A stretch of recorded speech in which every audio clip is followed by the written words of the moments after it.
A week before Christmas, I overheard my family was planning to turn me into the designated babysitter for the guests' kids. So I made new plans.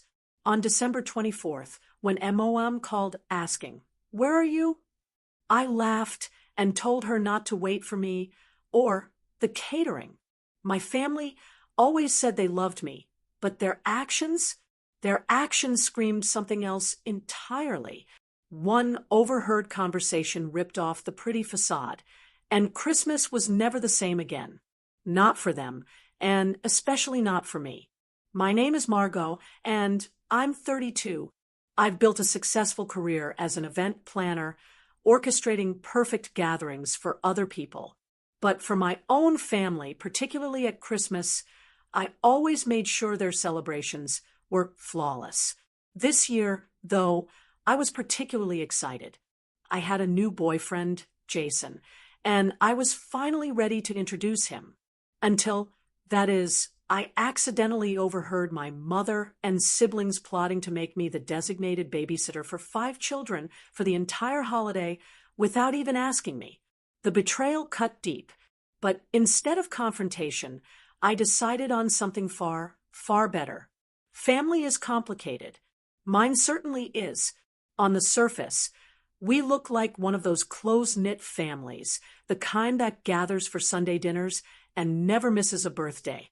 But beneath that picture-perfect facade, there's a dynamic that took me years to truly recognize. I'm the middle child of 3.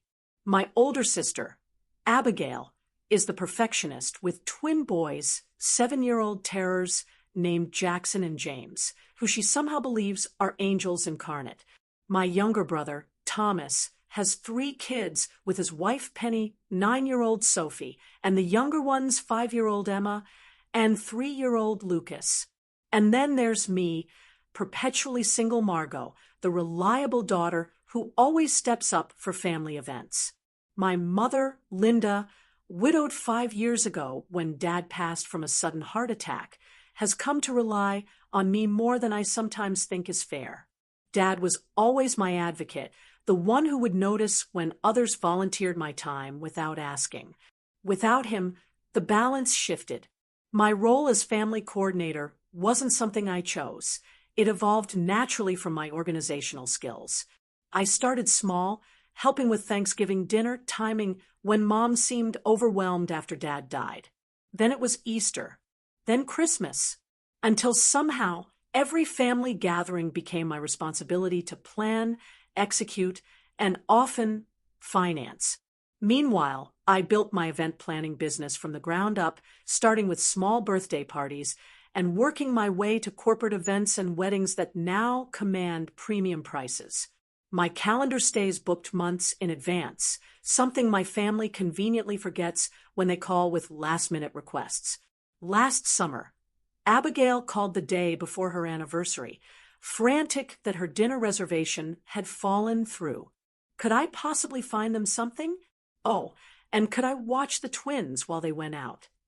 I canceled my own plans and made calls to 3 restaurant owners who owed me favors. By 9 that evening, Abigail and her husband were enjoying a private rooftop dinner I had arranged, while I supervised the twins, who refused to sleep until their parents returned at midnight. 2 months ago, Thomas needed emergency help with a school project for Sophie. His text read, "Need dinosaur diorama by tomorrow morning. Any chance you could help? We all know your crafting skills are way better than mine." I stayed up until 2 in the morning, creating a prehistoric landscape that earned Sophie my mother relies on me most of all. When the pipe burst under her kitchen sink, I was her first call. When she needed to figure out her new smartphone, I spent 4 hours walking her through basic functions. When the neighbor's tree fell on her garage, I handled the insurance claim because the paperwork overwhelmed her. For years, I accepted this role without complaint. After all, family helps family. But something changed last spring when I met Jason at a charity gala I was coordinating. He was the photographer hired to capture the event, and between his camera clicks and my clipboard checks, We discovered a connection that felt effortless. For the first time in years, I found myself excited about dating someone. Jason understood my hectic schedule because his work involved similar demands. He appreciated my organizational skills rather than exploiting them.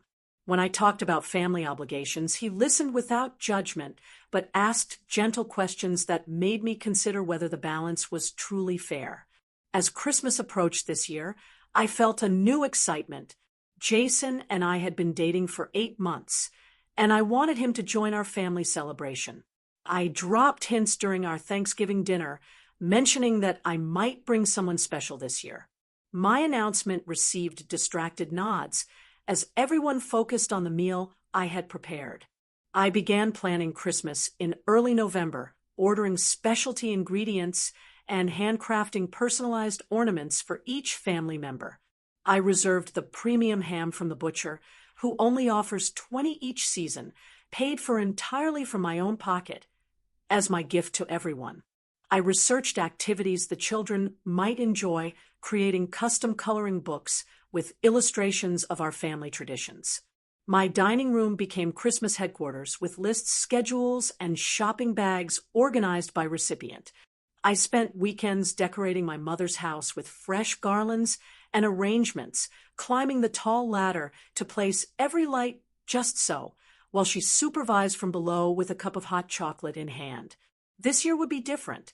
I planned to introduce Jason to our traditions. I envisioned us serving dinner side by side, his presence a quiet statement about my life moving forward. I wanted my family to see me as more than just their reliable helper. I wanted them to see the woman who had built a business, found love, and still showed up for family. I believed they would welcome him with the same warmth I had always shown their partners. I had no idea how wrong I was until that fateful day, 1 week before Christmas. The morning started like any other December day, with frost coating my car windows and holiday music playing on the radio during my drive to my mother's house. I arrived early for our pre-Christmas planning session, carrying bags of new decorations and my trusty planning binder. The house looked peaceful from outside, the lights I had strung along the eaves twinkling merrily against the gray winter sky. I let myself in with my key, calling out a hello that went unanswered, assuming they were in the back of the house. I set down my bags in the entryway and headed toward the kitchen, where voices drifted down the hallway. As I approached, I recognized my mother's laugh, followed by Abigail's distinctive tone and Thomas's deeper voice. Just as I was about to turn the corner into the kitchen, my name caught my attention, and I paused. My sister was speaking. So we are agreed. Margot will watch all the kids during the adult dinner. 5 kids is a lot, but she handles the twins all the time. So adding 3 more should be fine. My hand froze on the wall. What was she talking about? This was the first I had heard about a separate adult dinner. In our family, Christmas had always been everyone together around the large table. My mother responded, "Well, I think it makes sense. The kids' table will be chaotic, and Margot is so good with them. Plus, she already has all those activities planned." Those activities were meant for after dinner, when we would all participate. I had created Christmas scavenger hunts and craft projects the adults would help with, not babysitting entertainment. Thomas chimed in. She can eat early with the kids, and then we can have our dinner in peace for once. Last year, Lucas had that meltdown, and I barely got to taste the food Margot had spent all day cooking. I felt a tightness in my chest as I continued to listen, unable to make my presence known. "And she will handle the cleanup too, right?" "She always does," Abigail added. "I was thinking we could open a nice bottle of wine this year without worrying about driving. Maybe even play some adult games after dinner." My mother laughed. "Well, it's not like Margot has other plans. No offense to her, but being single at the holidays means she has the time to help. We all have partners and children to consider." The word stung like a physical slap. I had explicitly mentioned bringing Jason to Christmas this year. Had they simply not listened? Or worse, had they heard but dismissed it entirely? Has she mentioned that photographer guy lately? Thomas asked. I thought that fizzled out months ago. Oh, that was never serious. My mother dismissed. Margot focuses too much on work for relationships to last. Remember that accountant a few years back? Same thing. My relationship history was now being dissected in my absence, with completely inaccurate information. The accountant had moved across the country for a job opportunity. We had parted on good terms, and Jason was very much still in my life, something they would know if they ever asked about my personal life. Well, it works out perfectly for us, Abigail continued. She can entertain the kids from 4 o'clock onward. I will tell the twins to save their new toy demonstrations for Aunt Margot, and she will handle the Santa duties, too, right? Thomas asked, wrapping the final gifts and arranging them under the tree after the kids go to sleep. Of course, my mother confirmed. Margot always does that. And the Christmas breakfast the next morning. Remember how she made those snowman pancakes last year? The kids adored those. I stood frozen in the hallway, my mind racing to catalog all the assumptions being made about my time. Not once had anyone asked if I was willing to take on these roles. Not once had they considered I might have my own plans or desires for the holiday.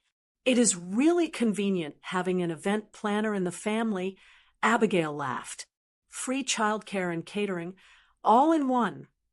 Their laughter echoed in my ears as I silently backed away from the kitchen doorway. With careful, quiet movements, I collected my bags from the entryway and slipped out the front door without making a sound. They never even knew I had been there. The drive home passed in a blur, windshield wipers keeping time with my racing thoughts. Tears threatened, but didn't fall as anger began to replace the initial shock. I had spent years bending over backwards to create perfect family moments. And this was how they saw me, as the convenient single woman with nothing better to do than serve their needs. As I pulled into my driveway, the first option that occurred to me was simply canceling Christmas entirely. I could claim a work emergency, or even just tell them the truth about what I had overheard. But the thought of the confrontation, the defensive responses, the inevitability of being labeled oversensitive made me hesitate. Inside my house, I stared at the Christmas command center I had created in my dining room. Personalized gifts wrapped with handmade bows, recipe cards organized by preparation time, handcrafted decorations for each family member. Hours and hours of work, not to mention the thousands of dollars already invested in making their holiday special, all while they planned to relegate me to the kids' table without even asking. I sank onto my couch, the weight of years of similar treatment suddenly crystallizing in my mind. The birthdays where my gift was offering to babysit, the family vacations where I somehow always ended up watching the children at the hotel pool while everyone else enjoyed excursions. The countless times I rearranged my schedule because Margot is so flexible with her time. The pattern was painfully clear now. I wasn't seen as having a life of equal value to theirs. My time was considered communal property, available for their convenience. As this realization washed over me, I knew something had to change. That evening, I sat in my darkened living room, surrounded by the gentle glow of Christmas lights, nursing a glass of wine and cycling through emotions. Anger gave way to hurt, then to resignation, then back to anger in an exhausting loop. My phone buzzed periodically with texts from my mother asking where I had disappeared to, but I couldn't bring myself to respond yet. I considered my options. Direct confrontation seemed the most straightforward approach. I could call a family meeting, explain what I had overheard, and express my feelings about being taken for granted. But Experience told me how that would go. Abigail would become defensive, claiming I was overreacting. Thomas would look uncomfortable and say little. My mother would tear up and remind me how difficult the holidays had been since Dad died, effectively shifting the conversation to her grief rather than my concerns. Another option was simply accepting the role they had assigned me. I had done it countless times before. I could swallow my disappointment, cancel my plans with Jason, and fulfill their expectations. The path of least resistance was well worn in our family dynamics. The third option was withdrawing completely. I could cancel Christmas, claim illness or a work emergency, and avoid the whole situation. But that felt like running away, and it would only postpone the inevitable confrontation about family expectations. At 9:30, my phone rang with my best friend Sophia's familiar tone. I had texted her earlier with a vague message about family drama, and she was calling to check in. Sophia had known me since college and understood my family dynamic better than anyone. "They did what?" she exclaimed after I recounted what I had overheard. "Without even asking you? That is beyond inconsiderate, Margot. It is downright disrespectful." Her validation loosened something in my chest. "I know, but this is how it always goes. They assume I will handle everything, because I always have." "Because you are capable and generous," Sophia corrected, "not because you are their personal assistant. What does Jason say about all this?" "I haven't told him yet. I admitted. We had plans to spend Christmas Eve together before joining my family on Christmas Day. Now I don't know what to do. What do you want to do?" Sophia asked, cutting through my confusion with her characteristic directness. The question hung in the air as I considered what I truly wanted, not what would cause the least conflict or what would fulfill my family's expectations, but what would honor my own needs and boundaries. "I want to be valued," I said. "Finally, I want them to recognize that my time and effort matter. I want to spend Christmas with people who see me as a whole person, not just a convenient resource." Even as I spoke, a plan began forming in my mind. It started as a small spark of possibility that grew with each passing second. I was, after all, a professional event planner. I specialized in creating experiences and solving logistical challenges. "Sophia," I said slowly, "what if I just wasn't there?" "You mean cancel altogether?" "No. I mean, what if I created a different Christmas for myself this year? What if instead of showing up to be their babysitter, I went somewhere else? Somewhere wonderful?" I could almost hear Sophia's smile through the phone. "Now, that sounds more like the Margot I know. What are you thinking?" As we talked, the plan took shape. I remembered a client mentioning a last-minute cancellation at a luxury resort in the Caribbean. As an event planner, I had contacts at venues across the country and beyond. With a few calls, I could probably secure a reservation even during the holiday rush. I could be on a beach on Christmas Day. I mused, the image growing more appealing by the second. No cooking, no cleaning, no wrapping presents at midnight. "Do it," Sophia encouraged. "Book it tomorrow. You deserve a break." After ending the call with Sophia, I opened my laptop and began researching options. The resort my client had mentioned was indeed available, having had a cancellation for their premium oceanfront suite. The price was steep, but I had been saving for a kitchen renovation that could wait. This was an investment in something more important, my self-respect. With growing excitement, I reserved the suite for 5 nights starting on Christmas Eve. As I entered my credit card information, I felt a weight lifting from my shoulders. For once, I was prioritizing my own happiness. But what about Jason? Would he think I was running away from family conflict? Would he be disappointed to miss meeting my family? There was only one way to find out. Despite the late hour, I called him. When he answered, the background noise suggested he was still at a photo shoot. "Margot, perfect timing. I just finished up here. Everything okay? You never call this late. I took a deep breath and explained what had happened, from the overheard conversation to my impulsive resort booking. I know it's last minute, I finished, but would you want to come with me? Spend Christmas on the beach instead of with my family drama? His response was immediate and enthusiastic. Are you kidding? That sounds amazing. And for what it's worth, what they planned to do was not okay.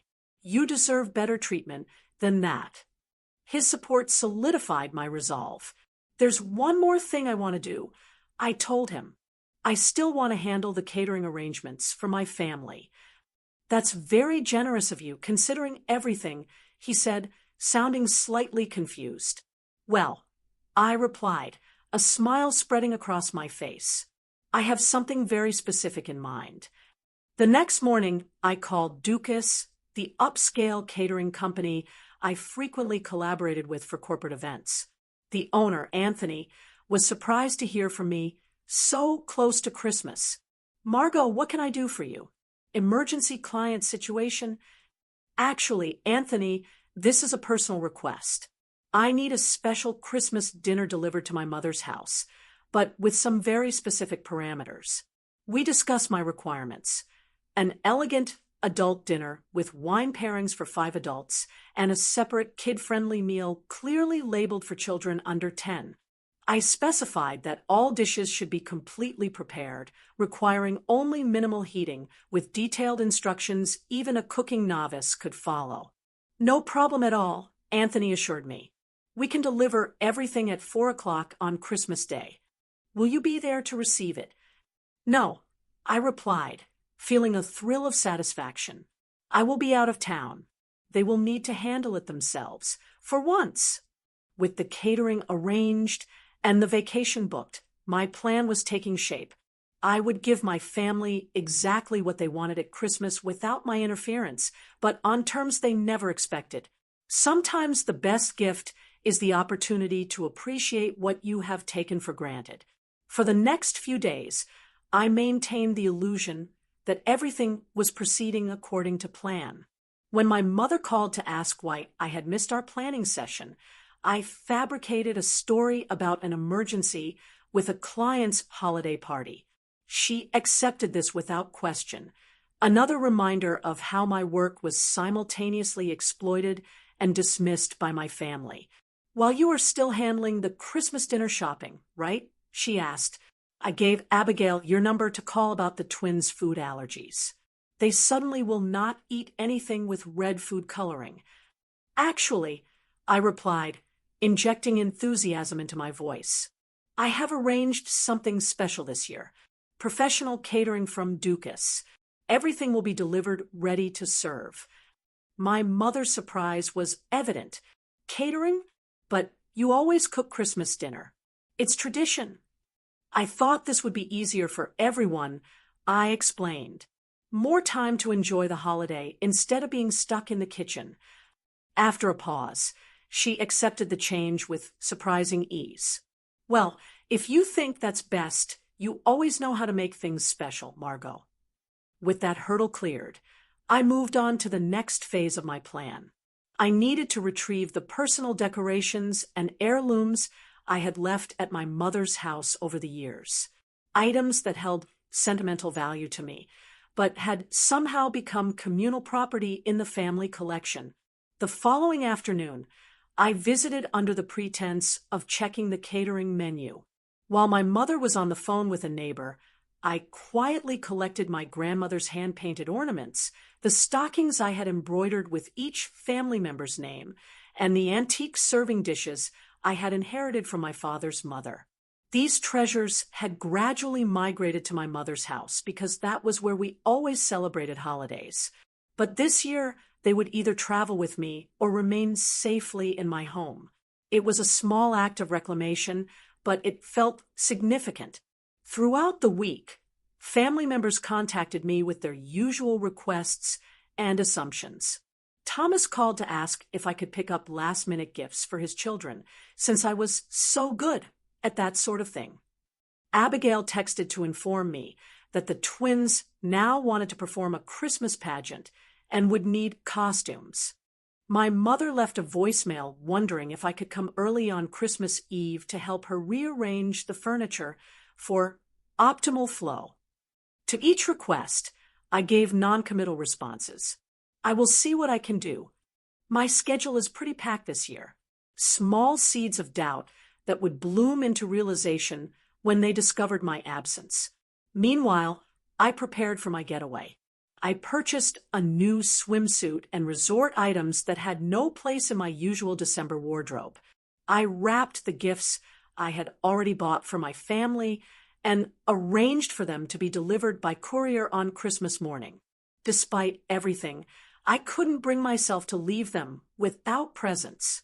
Each package included a card with a personal message that hinted at my desire for a more balanced relationship moving forward. Jason and I finalized our travel plans, booking an early morning flight on Christmas Eve. He seemed increasingly excited about our spontaneous holiday, suggesting activities and researching restaurants at our destination. His enthusiasm reinforced my decision to prioritize this new relationship over family obligations that were neither appreciated nor reciprocated. On Thursday, 3 days before Christmas, I met with Anthony from Dukas to finalize the catering arrangements. We sat in his office reviewing the menu while his staff prepared holiday orders in the bustling kitchen beyond the glass partition. "So, to confirm," Anthony said, checking his notes, "we have the adult dinner with beef Wellington, roasted winter vegetables, truffle mashed potatoes, and the chocolate hazelnut torte for dessert. Wine pairings included, then the kids' meal with chicken tenders, mac and cheese, steamed broccoli, and Christmas cookies, all labeled and with heating instructions." "Perfect." I nodded. "And you have the delivery address and time?" "For a clock on Christmas Day." Anthony looked up from his tablet. "All set. Though I have to say, it's unusual for you not to be there yourself. You are usually so hands-on with family events." I smiled. "This year, I'm trying something different, letting go of control a little bit." What I didn't say was that I was paying a premium for the Christmas Day delivery, nearly double the normal rate, but it would be worth every penny to picture their faces when the catering arrived with me nowhere in sight. "There's one more thing," I added, reaching into my bag. "Can you make sure this note is included with the delivery? It's important it arrives with the food." Anthony accepted the sealed envelope with my mother's name written in my neat handwriting. "No problem at all. Anything else I should know?" "Just that payment has been handled in full, including gratuity for the delivery staff. They will not need to provide anything except their signature." That evening, I attended what would be my last family dinner before Christmas. My mother had invited everyone for a casual meal of takeout pizza, a stark contrast to the elaborate holiday feast that was typically expected of me. As we gathered around the table, I noticed the subtle ways my family continued to take my presence for granted. Thomas handed his youngest to me without asking when the child became fussy. Abigail discussed Christmas Eve plans that apparently included me supervising a gingerbread house competition for the children. My mother mentioned that she had told the neighbors I would be happy to walk their dog while they visited family on the other side of town. Not once did anyone ask about my plans or preferences. Not once did they notice my unusual quietness or the way I deflected questions about Christmas Day logistics. They were so accustomed to my accommodation that they could not see the changes already in motion. As I drove home that night, I felt a mixture of sadness and resolve. I loved my family deeply, but patterns established over years would not change without a significant disruption. Sometimes love meant creating uncomfortable situations that ultimately led to growth. And sometimes self-respect required stepping back from those who could not see your worth. The next day, I packed my suitcase with sunscreen and sundresses, an act that felt rebellious in the December chill. I confirmed our airport car service and printed our boarding passes. Everything was in place for our Christmas escape.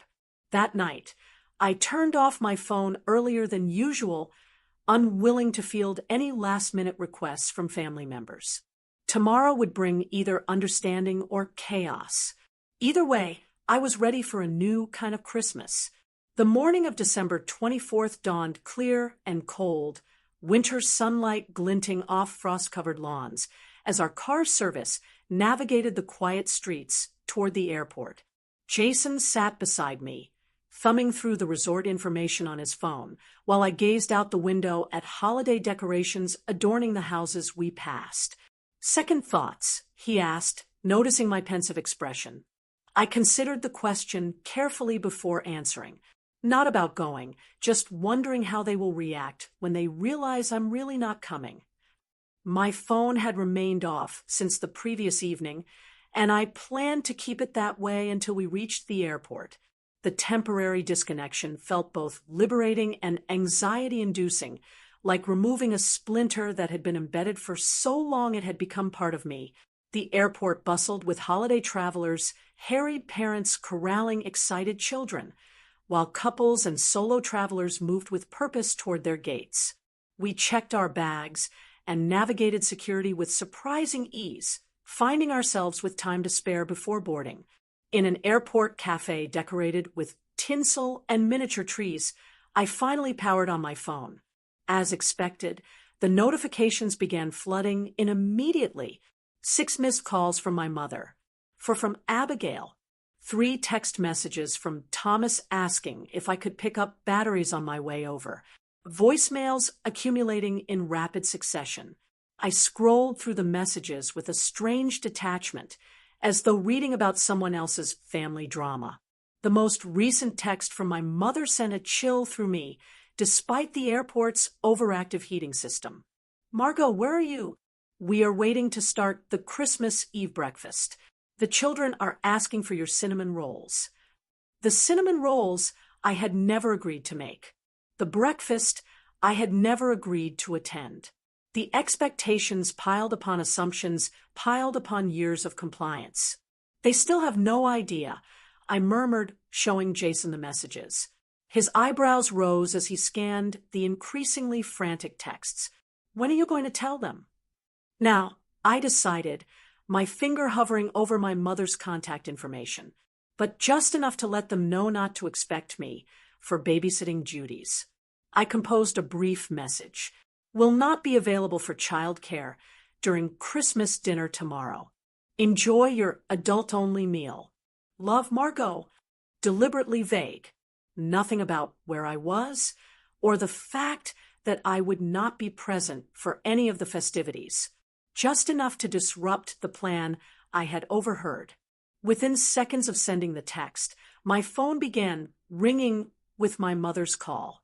I let it go to voicemail twice before finally answering on the third attempt. "Margot Elizabeth, where are you?" My mother's voice carried the sharp edge of someone unused to having her expectations thwarted. "Good morning, Mom." I replied calmly, signaling to Jason that this was the call. He gave me an encouraging thumbs up. "Don't good morning me, young lady. The children are waiting for breakfast, and we need to finalize the schedule for tonight's activities. Why aren't you here?" I took a deep breath, centering myself in the bustling airport terminal. "I'm not coming, Mom. Not today and not tomorrow."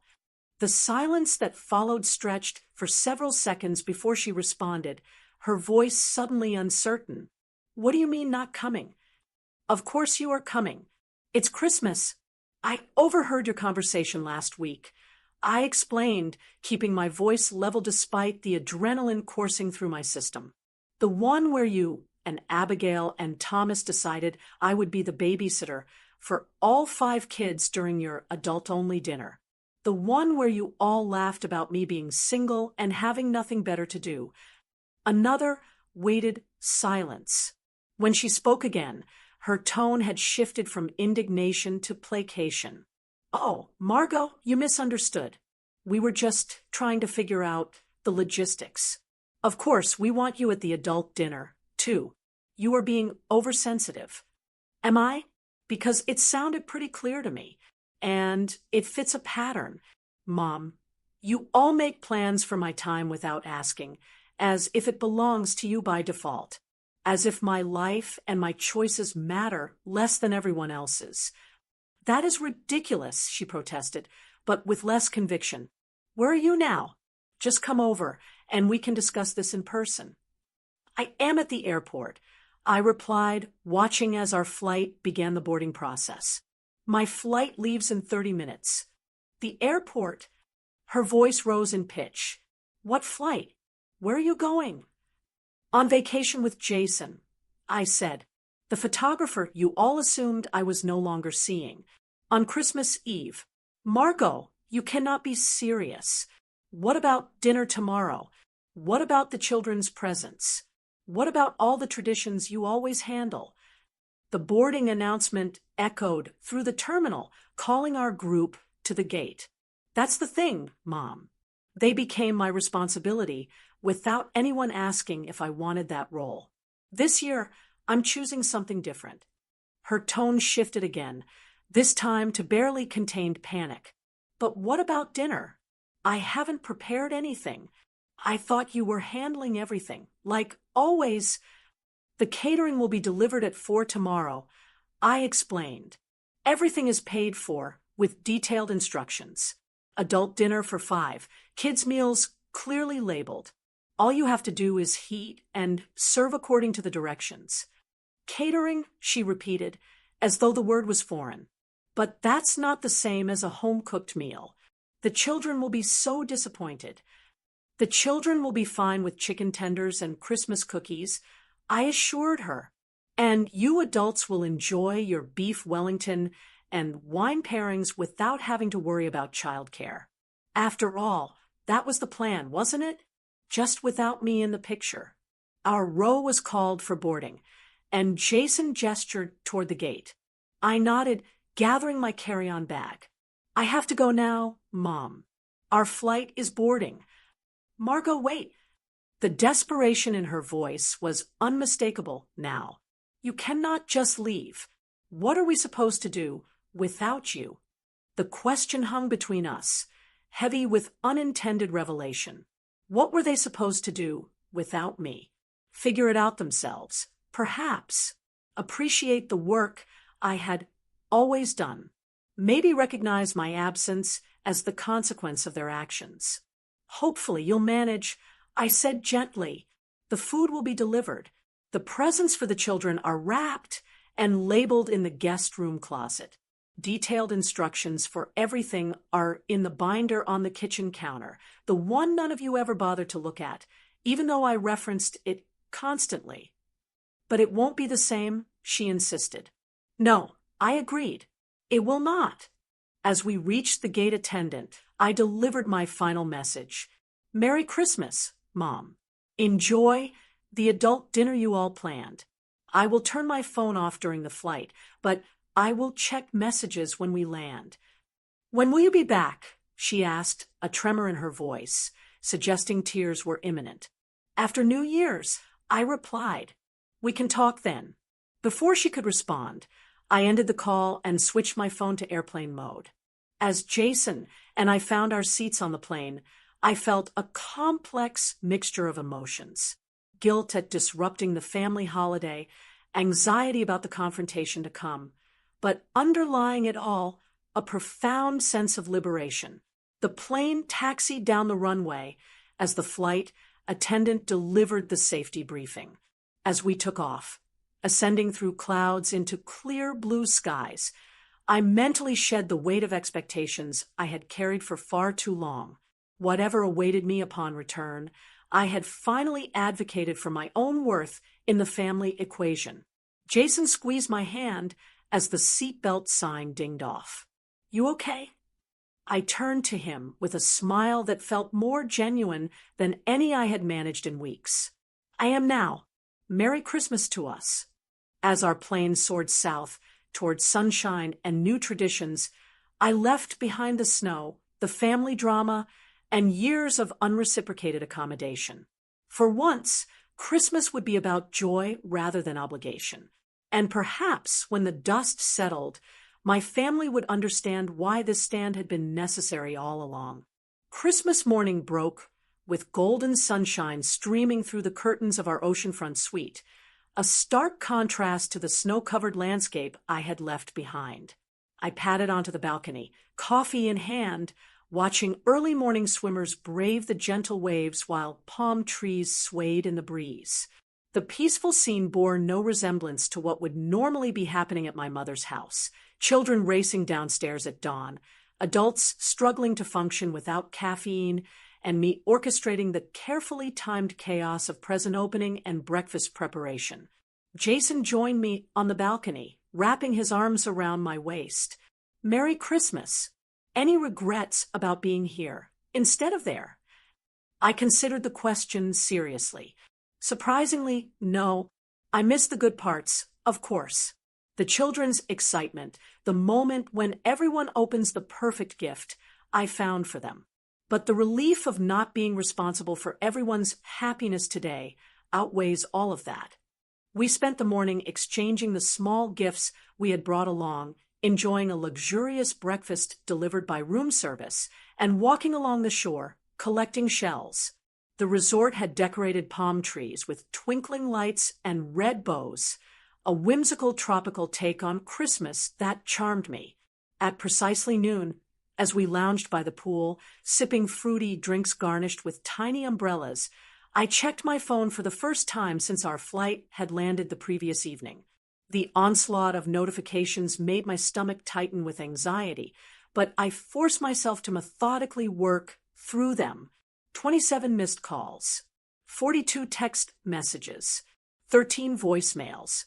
My family had not taken my absence lightly. I started with the earliest messages, tracking the progression of reactions as Christmas Eve had unfolded without me. The initial texts from my mother vacillated between guilt trips. "The children are so disappointed," and angry accusations. "I cannot believe you would abandon us like this." Abigail's messages were predictably self-centered. "How am I supposed to manage the twins' behavior during dinner without your help?" While Thomas's showed surprising insight. "We really messed up, didn't we?" The voicemails told a similar story, with my mother's voice growing increasingly frantic as she realized I truly wasn't going to appear and save the day. The last message from Christmas Eve, time-stamped 1:14 a.m., captured her vulnerable admission. "I don't know how to do this without you, Margot. I've always relied on you to make Christmas happen." That was the crux of it. I had become so essential to their holiday experience that my absence created a vacuum no one was prepared to fill. But that dependence had come at the cost of my own holiday joy, a price I was no longer willing to pay. The Christmas Day messages began early, with Abigail's 7:12 a.m. text capturing the family chaos in real time. "The twins are fighting over who gets to open the first present, and Mom is crying in the bathroom. This is a disaster, and it's your fault." By mid-morning, the tone had shifted. Thomas sent a surprisingly reflective message. "I get it now. We've been taking you for granted for years. I'm sorry for my part in that. The kids miss you, but I told them Aunt Margot needed a vacation, too. Merry Christmas wherever you are."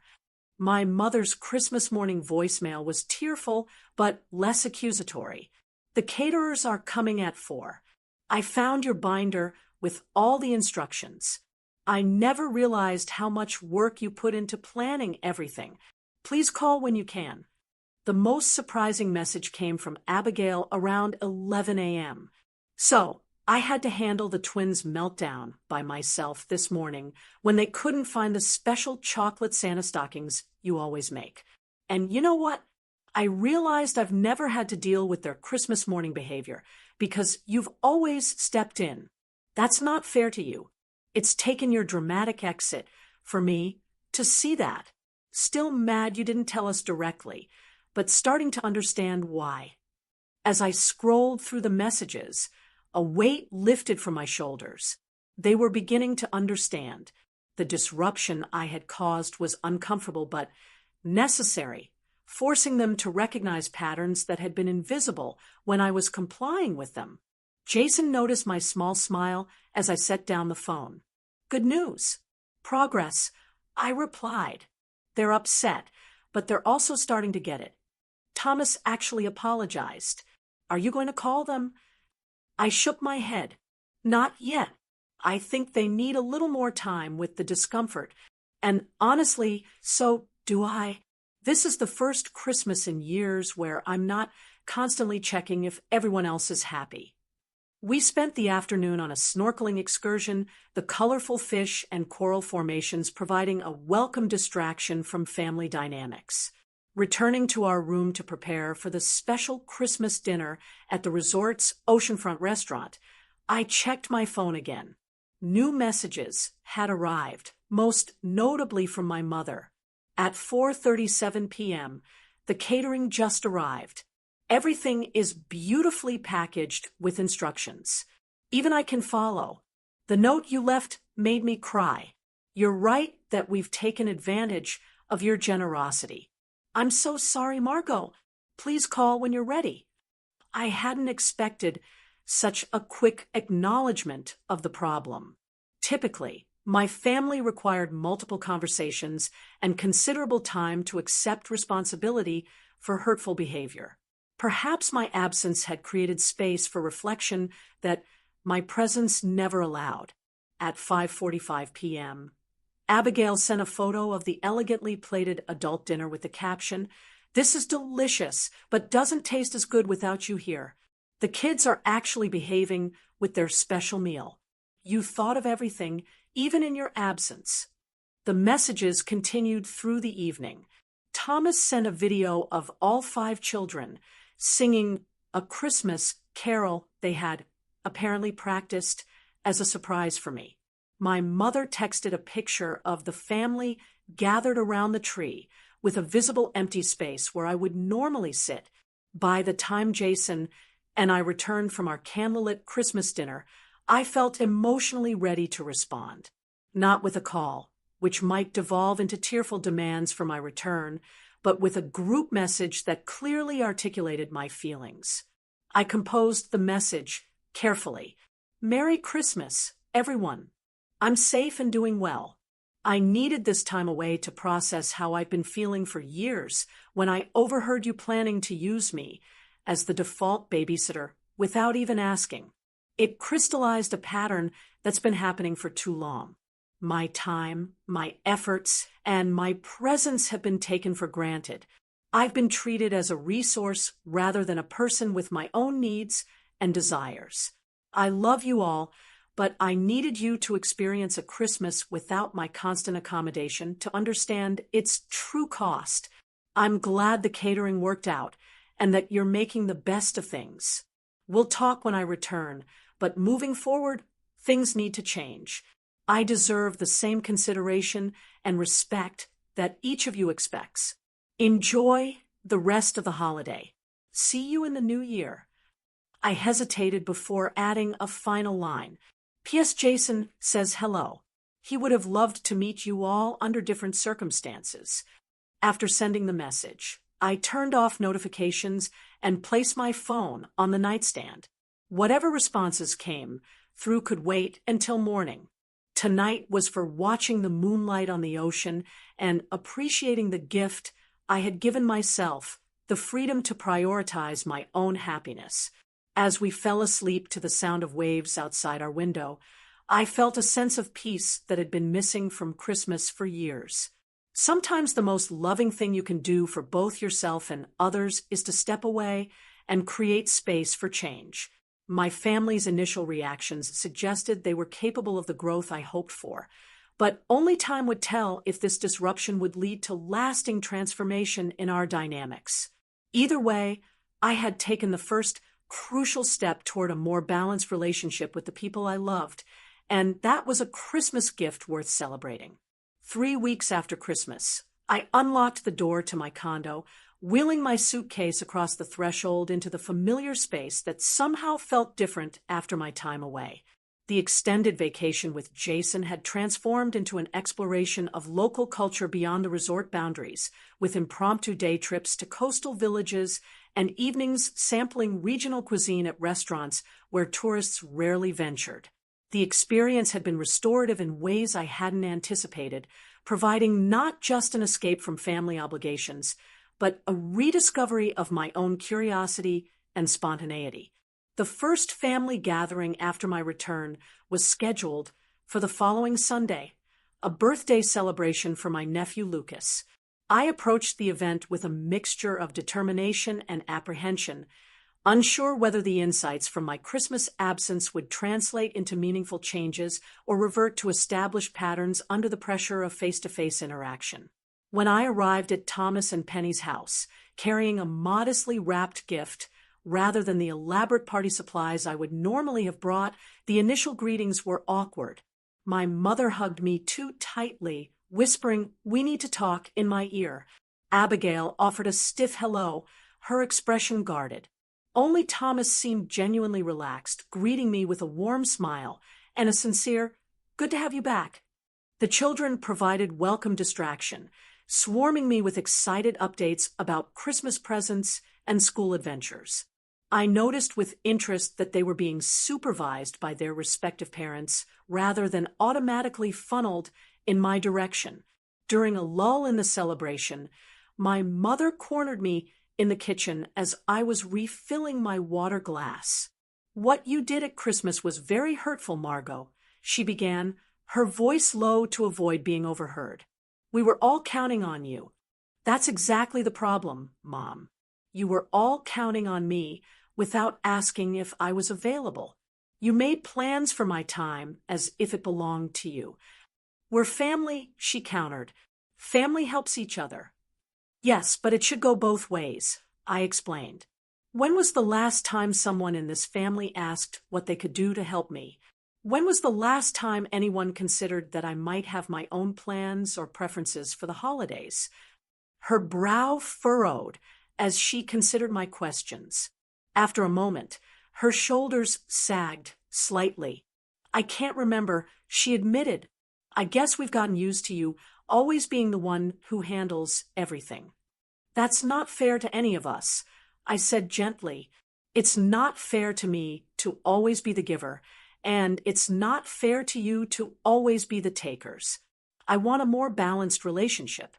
Tears welled in her eyes. "I've been thinking about it. Since Christmas, after your father died, I leaned on you so heavily. It was easier to keep doing that than to figure out how to stand on my own." "I'm sorry, Margot. I didn't see how much I was asking of you." Her acknowledgement, so different from the defensive response I had expected, caught me off guard. "Thank you for saying that, Mom." "I want to do better," she continued, wiping away a tear.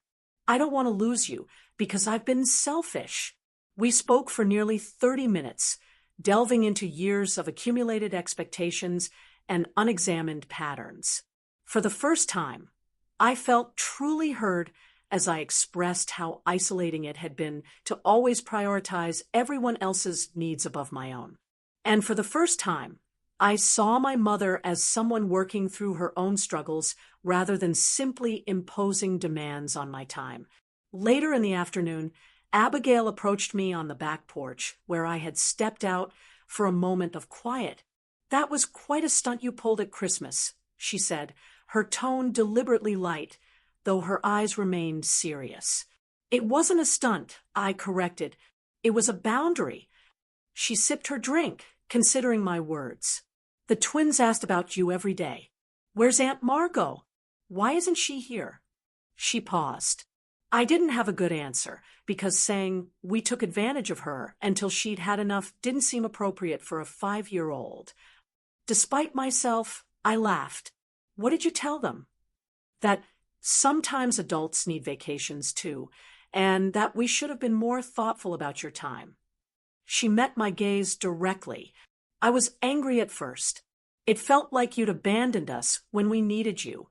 But then I had to deal with the Christmas morning meltdowns myself, and the bedtime tantrums, and all the little crises you usually smooth over without anyone noticing. And I prompted when she fell silent. And I realized we've been using you as a convenient safety valve. Whenever parenting gets hard, we hand the problem to Aunt Margot. She shook her head. That's not fair, and it's not good for the kids either. They need to see their parents handling challenges, not outsourcing the hard parts. Her insight surprised me. Of all my family members, I had expected Abigail to be the most resistant to change. Thank you for saying that. I said sincerely.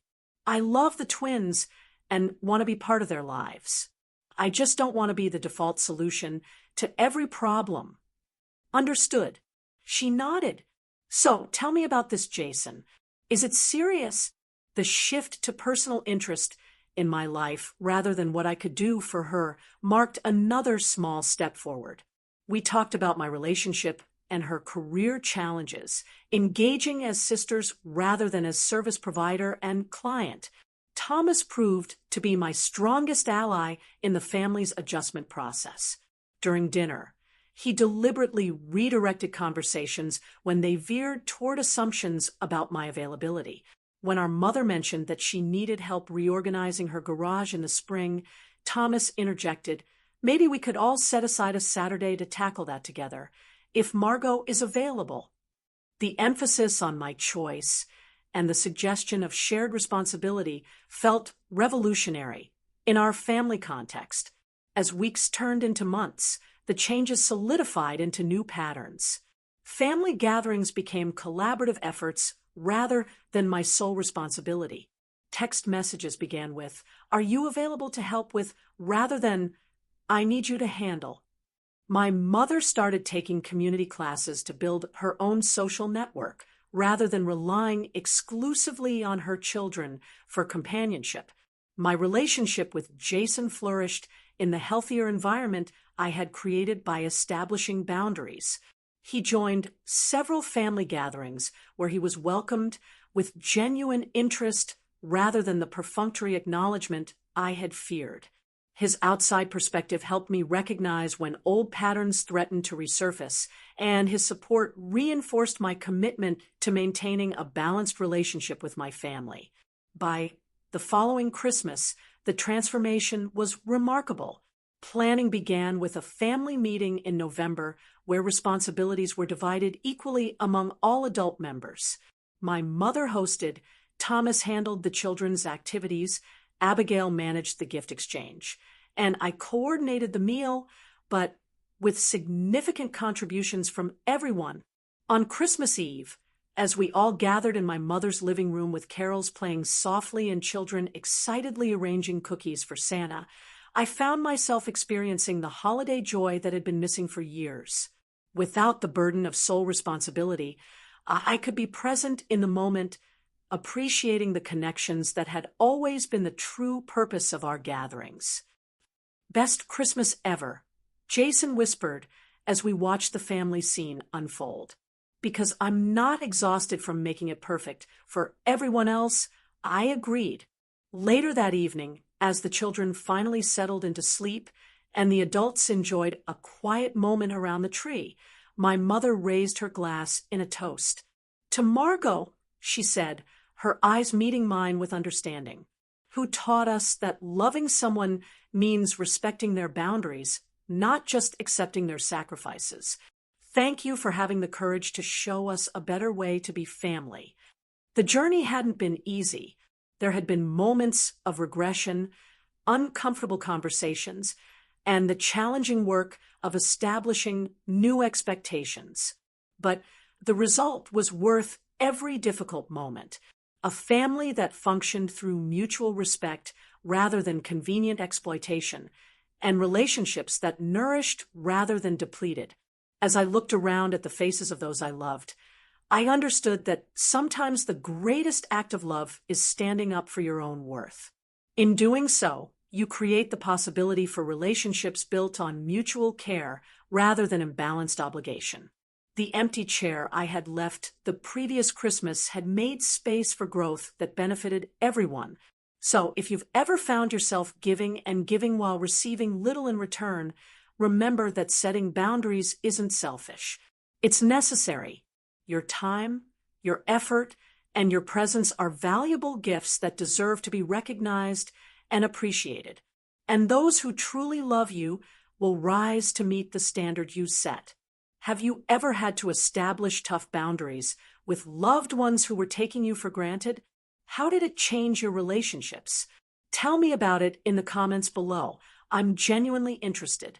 Video ends with a warm, authentic shot of Margot and Jason, perhaps holding hands, looking content, then a final text overlay with the call to action. Here's the rephrased story, optimized for a narrated personal story video, focusing on emotional impact and natural flow. Video opens with a close-up shot of the protagonist, Sarah, her face etched with exhaustion and disbelief, but also a flicker of fierce determination. The background is slightly blurred, perhaps the sterile environment of a hospital waiting room, or a dimly lit home office after a long night. The lighting is somber, reflecting the emotional weight. Cut to a quick, dramatic shot of a financial statement or a contract, then a jarring flash of a luxury car or a lavish party. Could you imagine working your entire life, sacrificing everything just to realize that the people you trusted most, your own family, were secretly plotting to steal your future? Because for me, that nightmare became a horrifying reality. One chilling phone call revealed a betrayal so deep, it made me question everything I thought I knew. What happened next? Well, it was a battle I never expected to fight. My name is Sarah, and I'm 42. For the past 2 decades, I've been the quiet force behind my family's success, the one who put in the long hours, the one who navigated the complexities, the one who always made sure everything ran smoothly. My family, the Wilsons, were renowned in our community. Wealthy, respected. On the surface, anyway, we owned a thriving chain of boutique hotels, a legacy built meticulously by my late grandmother, Eleanor. And for most of my adult life, I dedicated myself to that legacy. I poured my entire being into it, believing I was securing our family's future. But little did I know, while I was building, they were plotting to tear it all down. My grandmother, Eleanor, was the true matriarch. She founded the first hotel with nothing but a dream and sheer grit. She was a force of nature, a visionary, and my earliest mentor. While my parents were often caught up in social engagements and superficial appearances, Grandma Eleanor taught me the real meaning of hard work. I spent my summers as a teenager not by the pool, but in the hotel kitchens, scrubbing floors, learning the front desk operations, even helping with inventory. She instilled in me a deep respect for every employee, every guest, and every dollar earned. This business, she'd often say, her eyes sharp and kind, is more than just bricks and mortar, Sarah. It's about serving people. It's about honesty and integrity. It's about a legacy built on trust.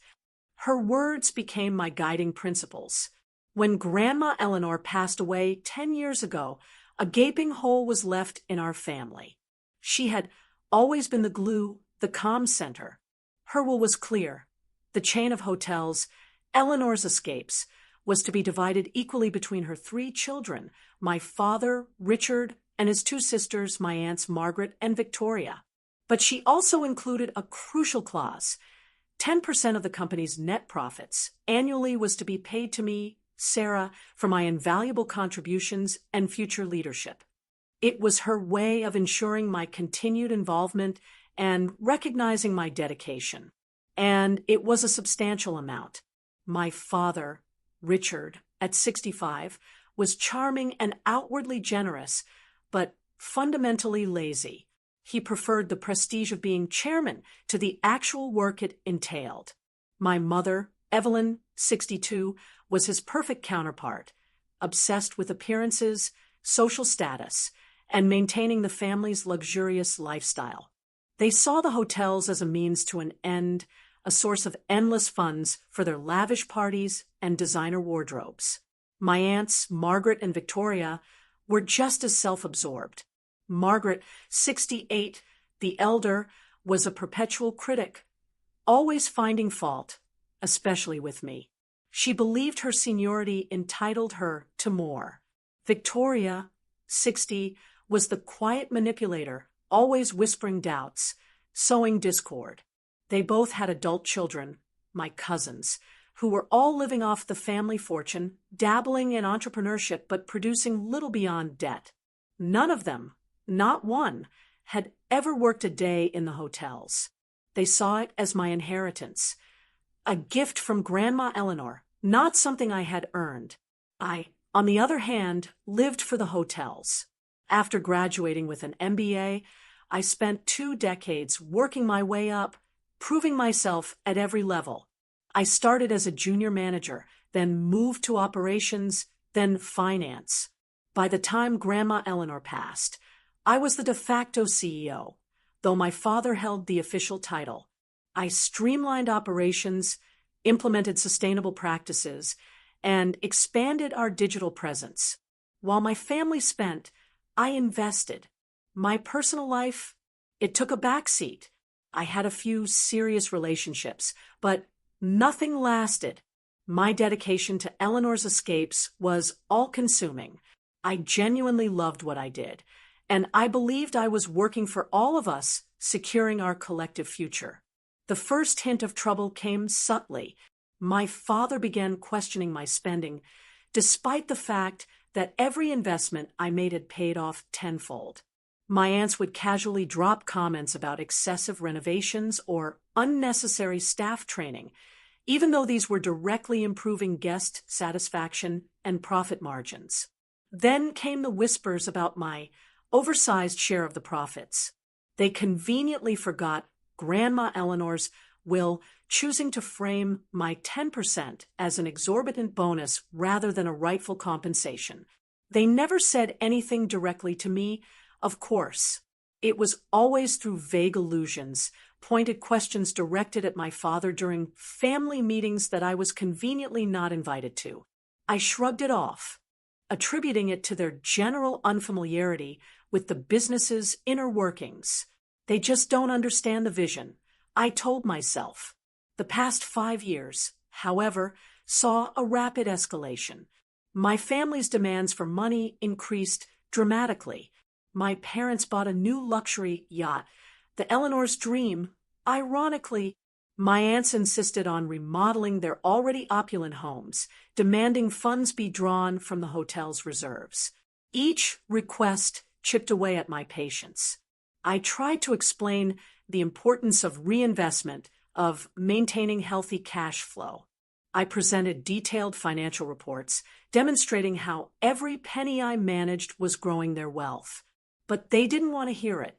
They saw the company as a bottomless ATM and me as the stubborn teller refusing to dispense cash fast enough. "Sarah, you're being tight-fisted," my father would sigh. "It's our money, after all." "Your grandmother meant for us to enjoy this," my mother would add, fluttering her perfectly manicured hand. I would stare at them, bewildered. Enjoy what? The fruits of my labor? The tension finally boiled over last month. A major investment opportunity arose, acquiring a prime coastal property perfect for our next boutique hotel. It was a deal of a lifetime, poised to double our portfolio and cement our market dominance. I presented the proposal with meticulous detail, showing them the immense potential. Their response: "Absolutely not," my father declared. "We need those funds for the new wing of the country club. My membership requires a substantial contribution. And I need a new Mercedes," my mother chimed in. My aunts agreed, dismissing the investment as risky and unnecessary. I was furious.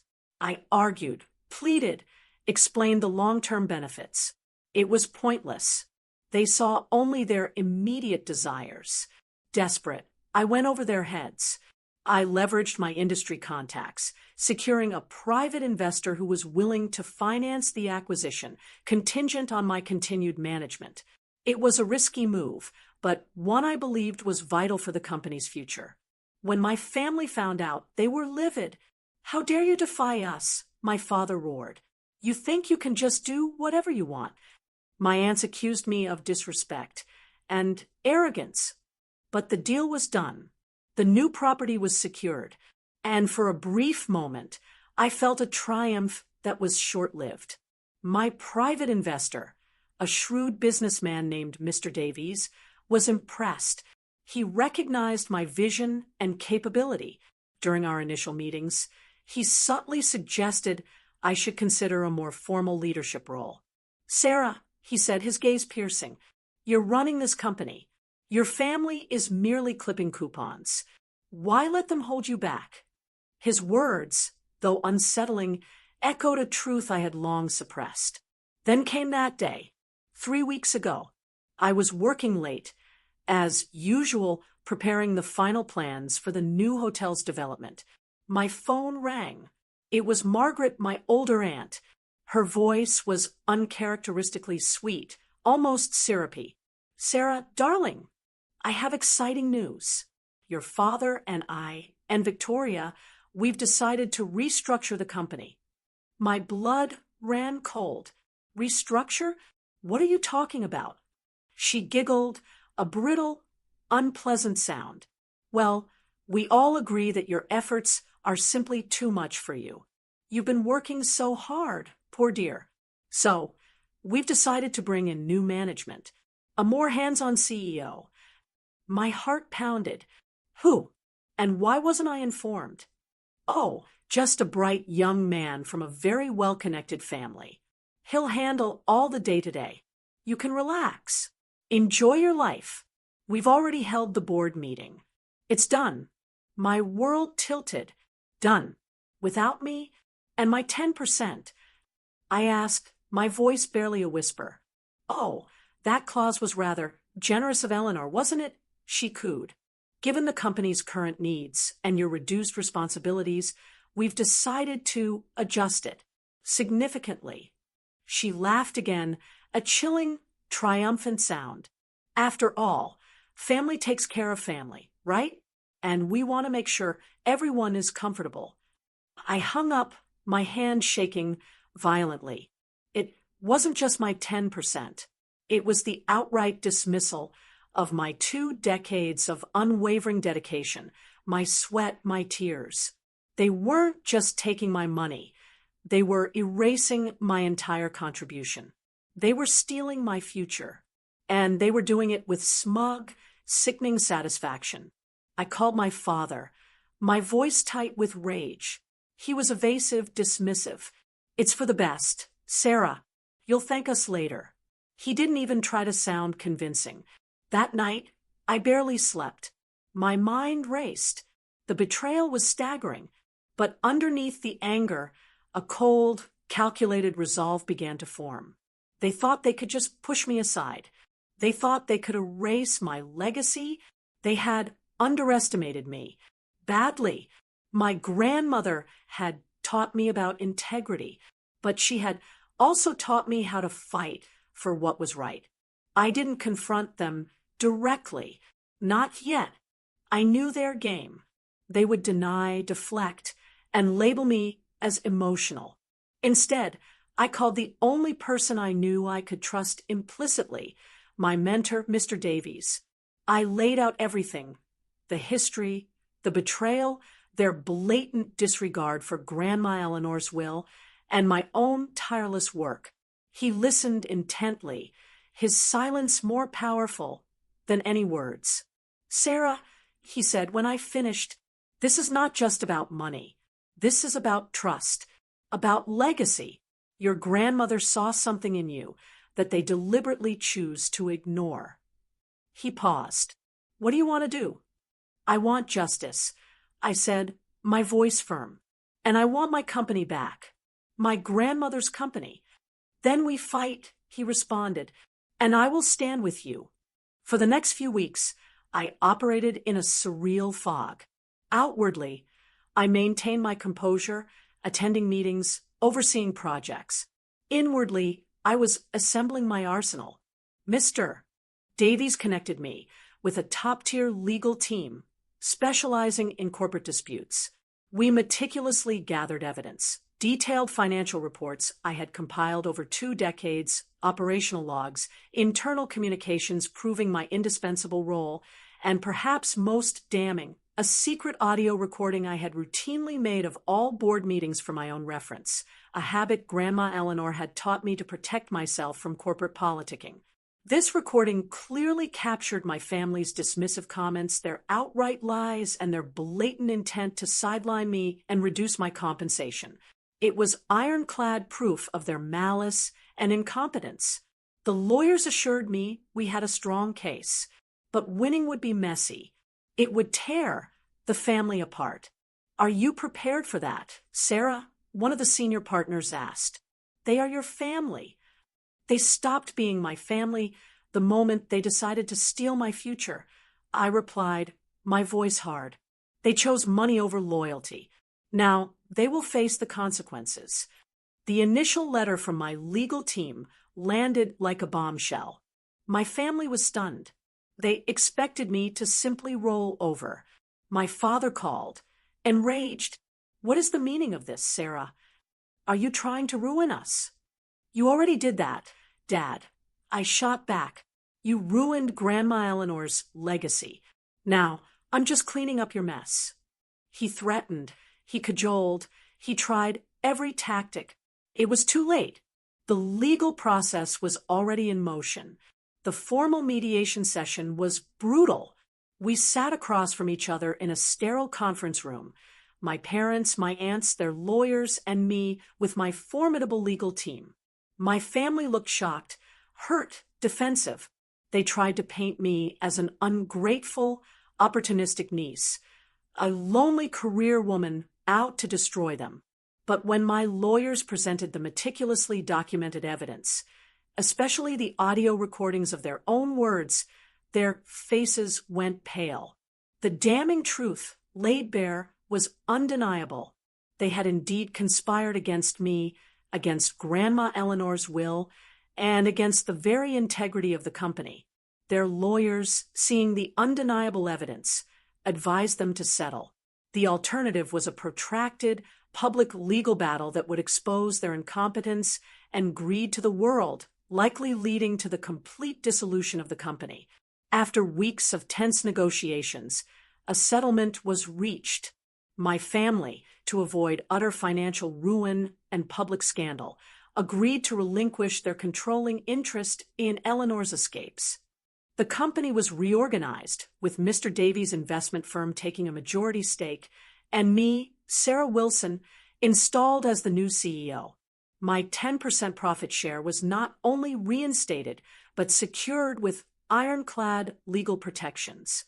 My parents and aunts received a buyout, a fraction of what they initially thought they were entitled to, just enough to live comfortably, but not enough for their extravagant, irresponsible spending. My cousins were cut off entirely. The new management brought in fresh talent, and under my leadership, Eleanor's escapes began a new, prosperous chapter. The family, as I knew it, was shattered. My parents and aunts never spoke to me again. The last I heard, they were living quietly, their social standing significantly diminished.